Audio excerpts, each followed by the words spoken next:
Hello everyone, welcome to our presentation for Media Review, which is the name of our website for the project that we worked on this semester. So what is Media Review? So it's a website to rank and review and track your statuses for different media, for video games, movies, and TV shows. So this website was inspired off of Letterboxd and Backlog, which are two sites where you can essentially do the same thing, except Letterboxd is only for movies and Backlog is only for video games, so we decided to combine the two.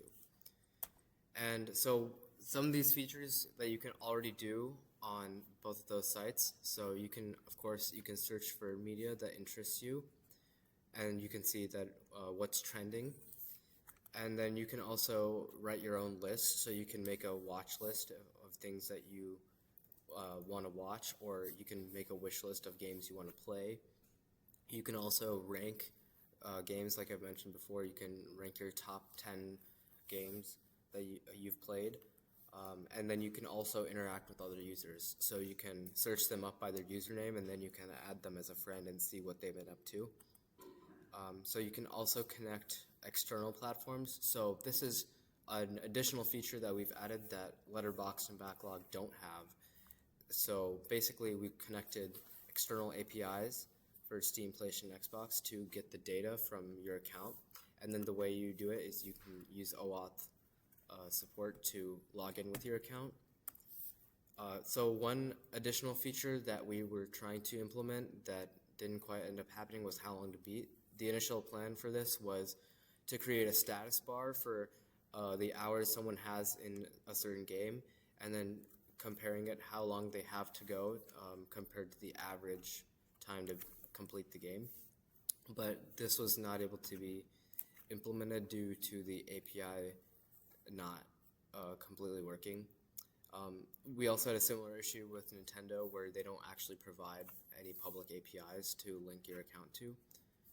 But we did make kind of our own manual version of that, as you'll see in the demo. So speaking of the demo, here it is. This is our Media Review website. So this is a sign-on page. I can sign in with my email, and then I can, once I sign in, I'll be welcomed to the dashboard. So this is my username right here, and you can see that I can search for different types of media. I can make the list, as I mentioned before.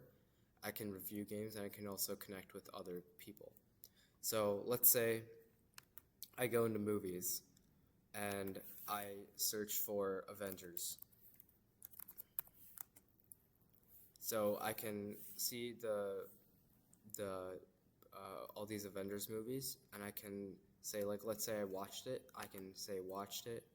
I watched this. Let's say I've been watching this. I dropped it, and I can consider that it's added to the list on my profile. Let's say I want to go back and then I want to say games. I can search for Mario Kart, and then you can see here that here we've used the IGDB API. In the movies one, we used the OMDB API. So the IGDB API does come with the actual reviews themselves, so you can see ratings of these games. So let's say I was playing Mario Kart 8 Deluxe. I completed it. I can mark that as before. And then let's say I was playing Mario Kart World and I didn't like it. I dropped it. So similar thing, just for a different type of media. And then what I can do, I can go to my user profile, and then I can hit refresh. So you can already see here before the presentation, I've added some media already, but let's go to games. So when I go to my games, you can see the games that I've added here. Mario Kart 8 Deluxe and Mario Kart World have been added on here. And then in previous testing, we've looked at other games and tested that out. You can also go back to the profile page and then see the movies. So we added 2 Avengers movies, or we added 3 Avengers movies, and you'll see that there are the 3 movies should show up here. So that is how the statuses work, so you can keep track of what you've watched or not watched yet. And then the next feature is the list feature. So on this list, I can create a new list, and then I can say top 10 games, and then I can select the type of media I want. But this doesn't restrict you to just that type of media. It just lets other people know what type of list it is. And then this is an optional description you can leave here. And then I can also make this list public or private. And if I add items here, so I can add in my favorite game, Xenoblade Chronicles 2. So if I add it in here, it should show up.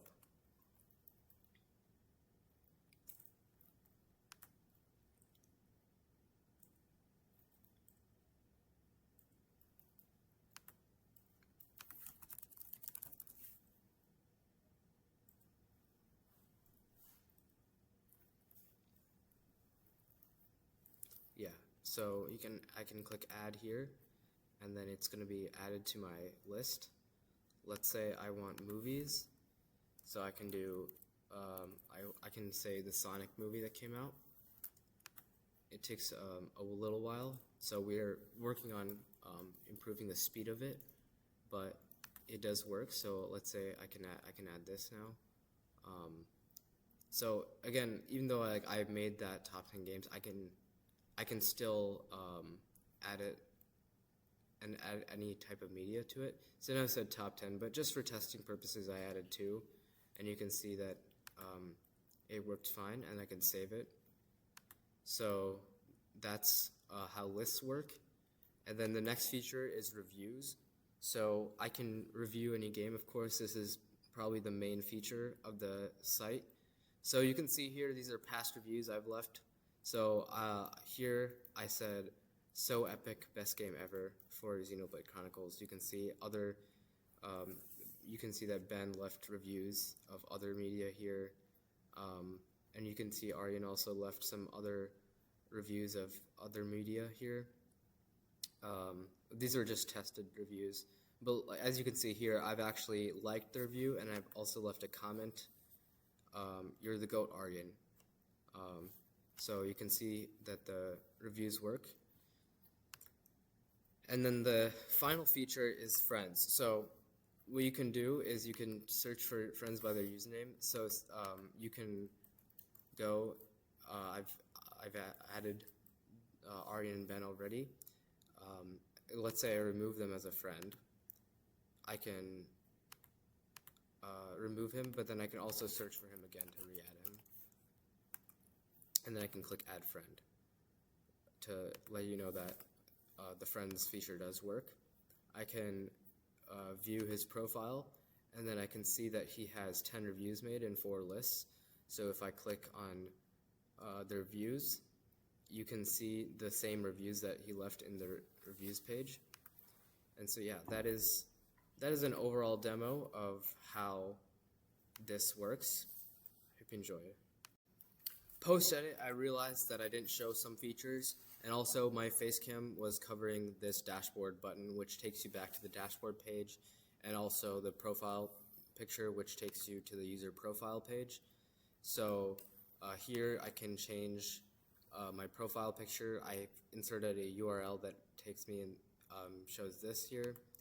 I can also, you've seen the media stats, but I haven't showed my favorites, so these are my top 5 of each of the media.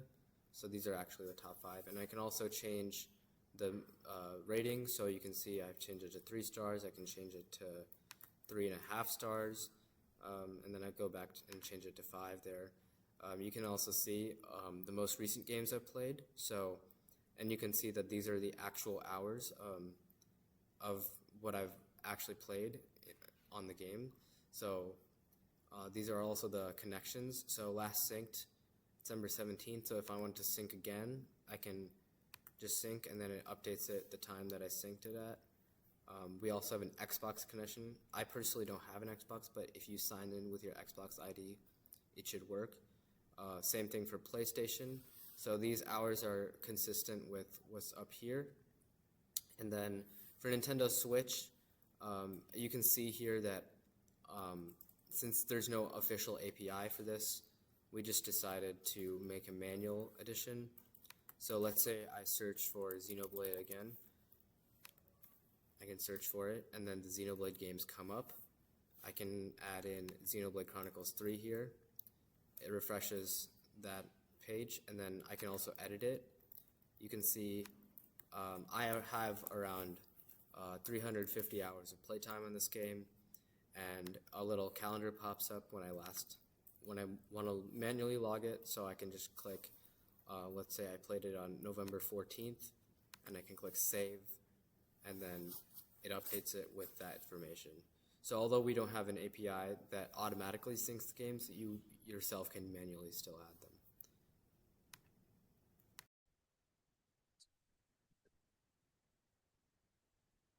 So during development, we encountered a lot of different problems, and the first major one we encountered was managing our merge conflicts.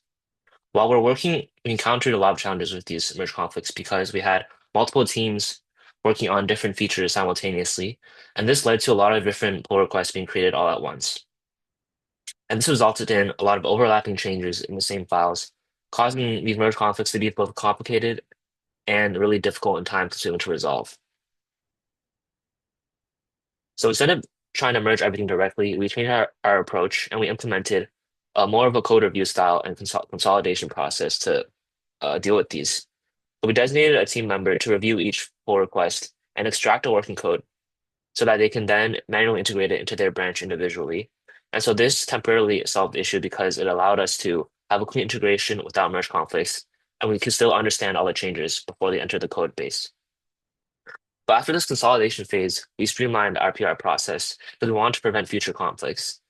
And we did this by basically establishing a clear communication about who was working on which files, as well as we implemented a more structured workflow for creating and reviewing these pull requests.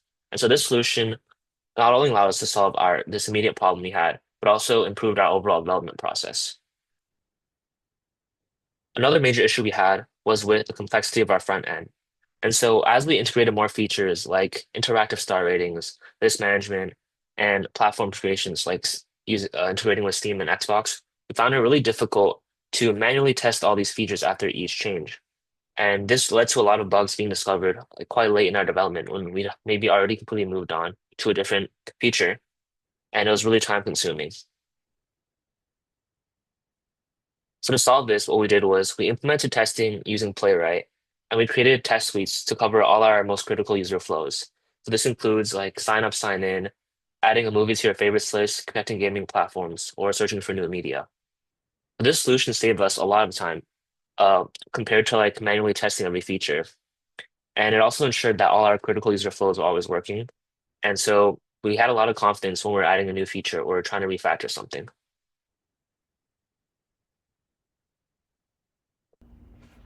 Our application is built on a modern tech stack designed for performance and stability. At the center of it, we have Next.js application that handles both our front end and back end logic.